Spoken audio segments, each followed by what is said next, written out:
Ngayong gabi ay magluluto ako ng pork Indian curry.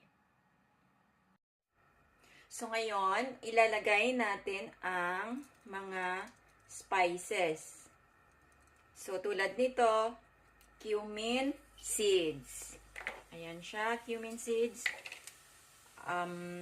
Cinnamon stick, black cardamom, and bay leaf.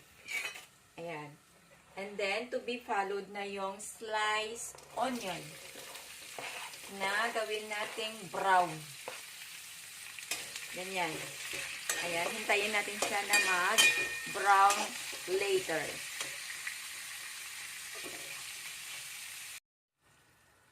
So, ayan, nag-brown na siya.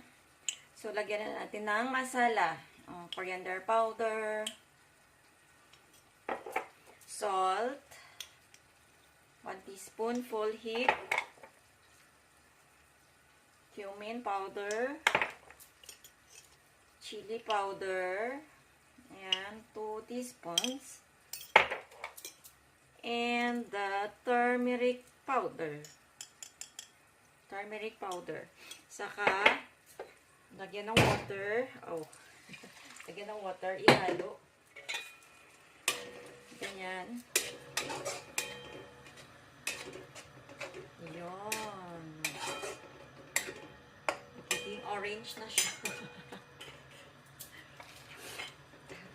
And then, ilagay na natin yung pork loin na slice ko into pieces. Into chunks, I mean. Yan.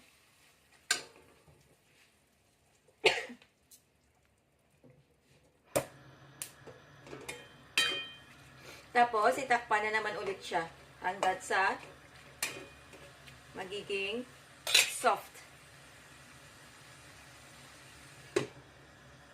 So, ayan na siya. Nilagyan ko siya ng potatoes at saka carrots. So, ito yung potatoes at saka carrots. Yan, hinalo ko lang siya. And then, takpan ulit hanggat sa magiging soft yung. So, ngayon, habang kumukulo, ilagay natin ang bell pepper. Green bell pepper at saka red bell pepper. Saka ihalo ng ihalo. Ayan na siya.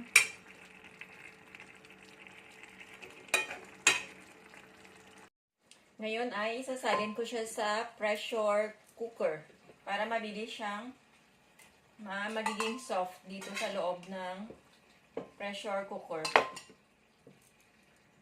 So, ayan. Hintayin ko muna siya like mga 30 minutes para magiging soft na yung pork inside. So, ayan na. Luto na siya. Ito na ang output ng ating pork Indian curry.